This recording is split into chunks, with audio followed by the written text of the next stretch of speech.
আসসালামু আলাইকুম রহমতুল্লাহি বারাকাতু।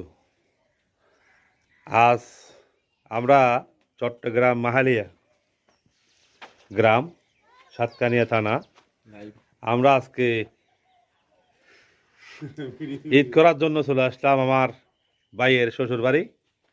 আমার ভাই রাগ করে বসে আছে লঙ্গিপুরে, খাওয়া দাওয়া ঠিক হয়নি, গরমের জন্য খেতে পারেনি, এই জন্য ক্যামেরার সমস্যা করতেছি। তো আমরা এখন আসলাম প্রজেক্ট দেখার জন্য। এটা হচ্ছে প্রজেক্ট এটা, আর এটা হচ্ছে মুরগির ফার্ম নতুন নিয়ে করতেছে আর কি। হ্যাঁ, তো এটা হচ্ছে আমার সবচেয়ে বড় ভাই, যেটা এটা আমি সবার ছোট। হ্যাঁ, এটা হচ্ছে আমাদের সবচেয়ে ছোট ভাই, না সরি, আমাদের সবার বড় ভাই এটা।